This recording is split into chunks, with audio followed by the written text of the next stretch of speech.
donc du coup là vous me voyez conduire, mais ce qu'il faut savoir c'est que ça n'a pas été si simple que ça d'avoir le permis au Panama. Il s'en est passé des choses, sachant que moi j'avais pas le permis avant, donc ça veut dire que je suis vraiment arrivé au Panama sans le permis, sans avoir jamais réellement conduit parce que je conduisais très rarement. Donc ça veut dire que c'était vraiment une première pour moi. Et donc ce qui s'est passé c'est que je m'inscris pour passer le permis, donc je fais les 5 heures de conduite. J'ai fait un peu plus parce que je suis tombé sur un moniteur assez cool. Et donc ce qui s'est passé par la suite, c'est que une fois que j'avais fait on va dire environ 8 heures de conduite au total avec le moniteur, je décide de m'inscrire pour aller passer le permis. Et donc là je me dis c'est bon, tout le monde m'a dit que c'était assez simple, donc je vais plier ce truc là. Donc j'y vais, sachant qu'en plus il n'y a pas vraiment de code de la route, de ce que j'avais compris. On m'a donné un petit bouquin, un petit calepin quand je suis allé faire le test, où on m'a dit que voilà, ça allait te servir de support à apprendre pour passer le permis. Sauf que, attendez, je vais juste accélérer. Hop, je vais aller me mettre sur la droite. Tac, faut pas que je loupe ma sortie quand même. Mais donc du coup, putain, les bus ici me font flipper quand je passe à côté d'eux, je leur mets vitesse. Parce que je ne veux pas être en contact avec eux. D'ailleurs, tout à l'heure, je vais mettre un petit peu le mode sport, qu'on voit un peu ce que ça donne. Mais donc, du coup, j'en étais où? Donc, ça veut dire que je fais les 8 heures de conduite et là, je me rends dans le bureau pour aller passer le permis. Et donc, ce qui se passe, c'est quoi? C'est que moi, j'arrive, je dis OK, bon, je baragouine 2-3 mots en espagnol avec le traducteur pour leur dire voilà, primera vez, donc c'est la première fois que je viens pour passer le permis. Et ce qui se passe, c'est quoi? C'est que les mecs me disent ok, pas de souci, simulador. Quoique non. Quand je me suis inscrit, j'avais déjà vu que c'était sur le simulateur sur le site. Mais je me disais non, c'est pas possible, il y a forcément une couille. Je vais pas passer le permis sur un simulateur, tu vois, genre il y a forcément une vraie voiture ou quoi que ce soit, tu vois. Et donc j'arrive sur le lieu dit pour aller passer le permis et là je me rends compte que non, c'est réellement un simulateur. Donc je me dis mais c'est quoi cette folie? Et donc je sais pas si vous vous rendez compte, mais la plupart des gens qui ont le permis au Panama, en tout cas la nouvelle génération, a passé le permis sur un simulateur. Donc ça veut dire que c'est un simulateur, un robot qui va venir te dire si tu es apte à conduire.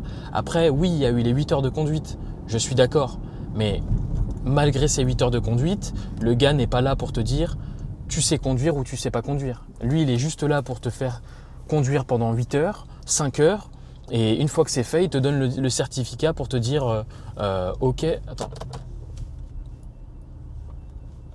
attendez, parce qu'il y a les gens.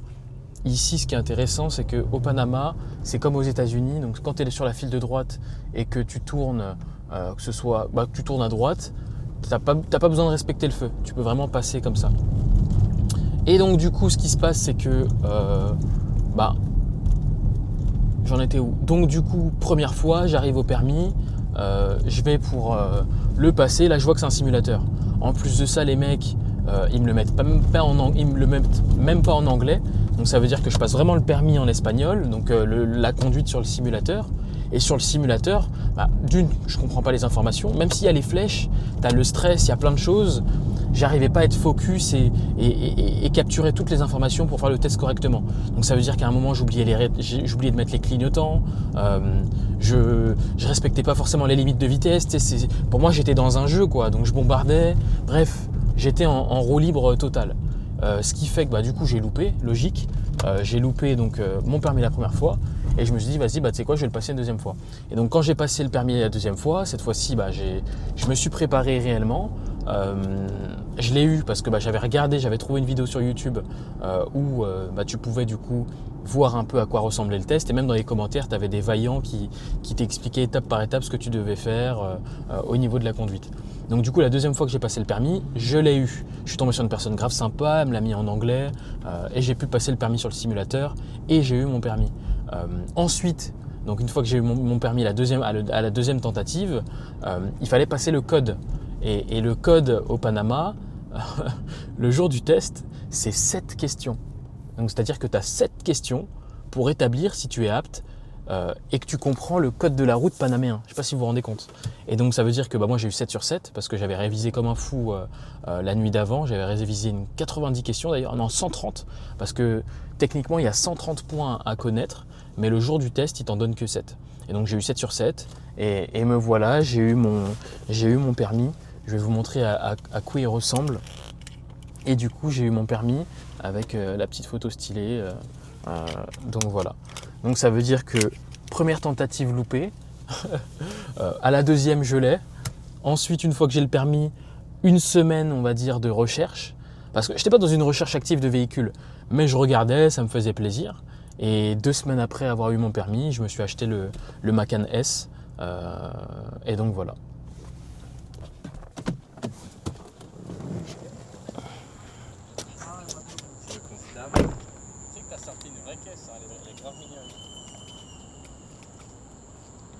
C'est méchant. Bonne humeur. Ah, super. Comme ça. Les jantes, j'adore tes jantes. En vrai, ce qui est bien, c'est que on a des modèles.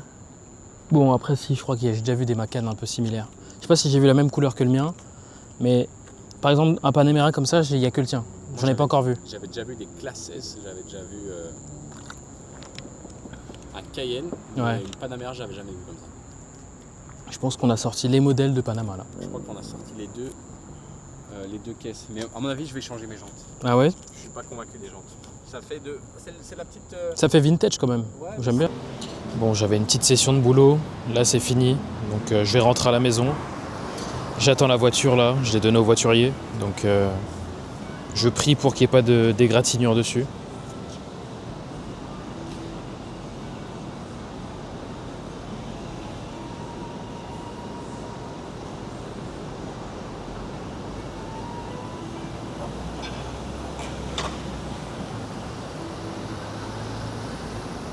Bon, le bébé est arrivé.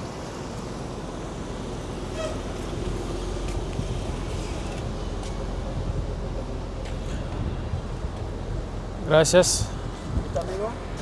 Gracias. Si. Gracias. Hop, bon, je me mets à l'aise. Hop. Une bouteille d'eau. Gracias. Hasta luego. Hop. Tac. Voilà, on est bien.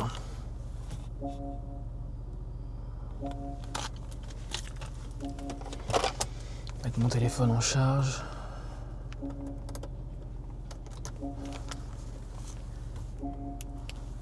Franchement, je kiffe cette voiture. On est trop à l'aise. Et puis même, en fait, en tant que première voiture, je me rends compte de l'aura que ça donne d'avoir une Porsche quand même. C'est quelque chose. Partout où tu passes, bon, c'est pas un Urus non plus, mais c'est une voiture où tu es à l'aise, tu vois. Tu peux pas te plaindre. Et en plus, je voulais cet entre-deux un peu avec une voiture sportive et quand même aussi spacieuse, parce que voilà, je suis quand même grand. Je fais 1m87, donc voilà, je suis pas immense non plus, mais je voulais être à l'aise dans le véhicule, avoir une petite hauteur un peu par rapport aux autres, sachant que c'est quand même un modèle qui est bas, genre le Macan vraiment est plutôt bas. Donc voilà. Donc là après, ce que je vais faire, c'est que je crois qu'il n'y aura pas trop de monde sur la route. Donc ce que je vais faire, c'est que je vais me mettre en mode sport et on va voir un peu ce qu'elle a dans le ventre. On va voir un peu. Je vais pas faire le fou non plus, hein, c'est pas le moment de cracher la voiture. Je l'ai depuis quelques jours. Mais on va aller se mettre sur l'avenida Balboa. Donc c'est l'allée principale ici à Panama City. Et je vais tester le mode sport. On va voir ce que ça donne. On va voir ce que ça donne d'avoir un petit mode sport. Après, bon, faut pas non plus que j'abuse parce qu'il faut que je fasse les suspensions. Elles sont assez usées. Le mec avant moi, il conduisait comme un fou. Je sais plus si c'est lui ou sa femme qui conduisait, mais en tout cas, il conduisait comme des fous. Donc, je peux pas abuser. Genre, je sais qu'au-dessus de 140, sans suspension, ça peut être dangereux. Donc, je vais... Ah, le bruit, il est dingue. En fait, il faut que j'ouvre les fenêtres pour que ce soit plus...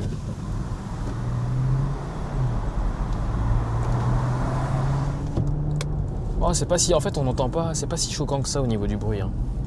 J'avoue, il y a un gars en moto là qui est un peu chaud. C'est pas si fou que ça non plus. C'est pas... Je vais voir là quand je serai un peu... Quand je vais envoyer une ligne droite, on va voir ce que ça donne. Parce que j'ai le mode sport plus.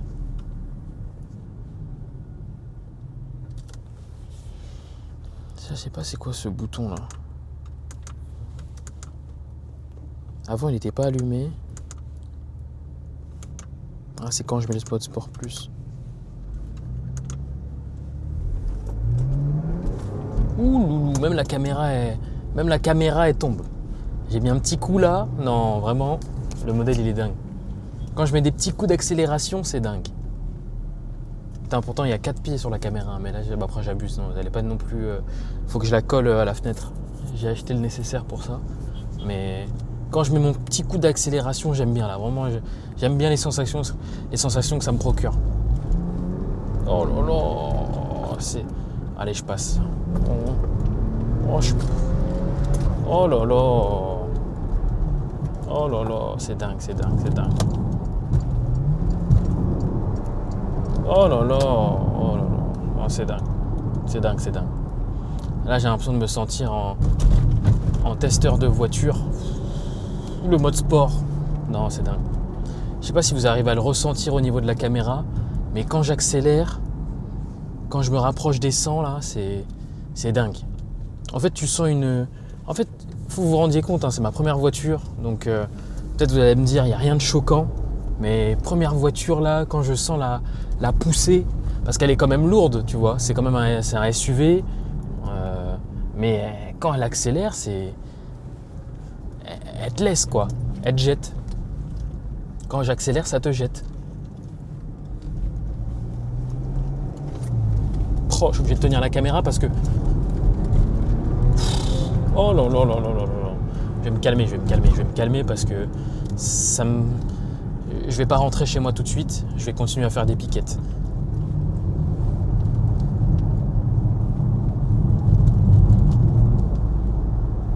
Là, je reste focus, il n'y a personne sur la route.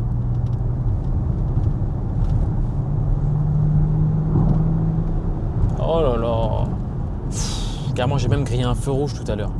Tellement c'est... En fait, t'es dans un truc, t'as envie de faire le con, tu vois. Faire gaffe. C'est pas le moment de se tuer. On a encore des objectifs à remplir. Non, mais c'est dingue. Vraiment, le modèle là, non, je suis heureux. Franchement, je suis heureux de mon achat, je regrette pas du tout. Certes, la voiture n'est pas si nécessaire que ça, parce que y a les Uber, ils coûtent 3$, mais c'est pas comparable. Là, je suis à l'aise, je me sens libre. Je sais pas si c'est optimal au Panama, encore une fois. Hein. Je suis pas là pour donner les meilleurs conseils de vie. Je dis juste qu'à titre personnel, là, le fait d'avoir une voiture, je me sens trop bien. Là, si je veux aller à la plage, j'y vais.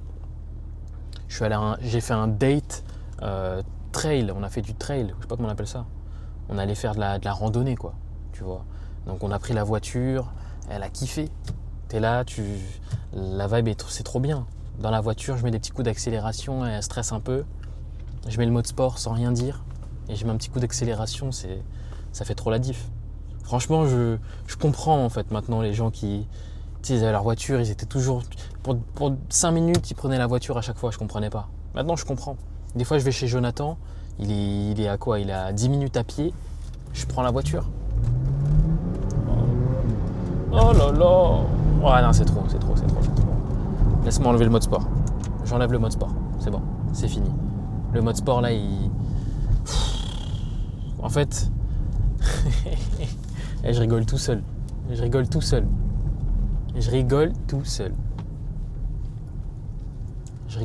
que je me... Non. Je voulais aller me chercher un... J'ai tout à la maison. J'essaie de me trouver une excuse pour continuer à conduire. Genre, j'ai besoin d'aller acheter un truc, mais non, c'est bon, je rentre. Là, c'est...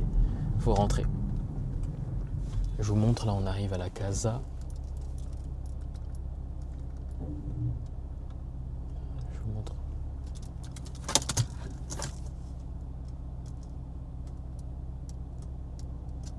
Hop. Donc là, on arrive à la maison, là. Sur la gauche, donc à gauche, c'est le Marriott. Et en face, c'est mon bâtiment.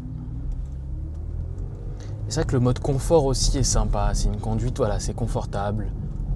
Elle pousse pas comme le mode sport. Mais non, vraiment, cette voiture, je suis grave content parce qu'encore une fois, c'est première voiture. T'as un Porsche Macan, tu vois, c'est sympa. C'est sympa. Mode sport. En plus, il faut que je vous montre les jantes aussi. Attendez, je vais passer parce que le gars, je sais pas ce qu'il fait. Là, on arrive au parking. C'est moi. Comment está? Bien?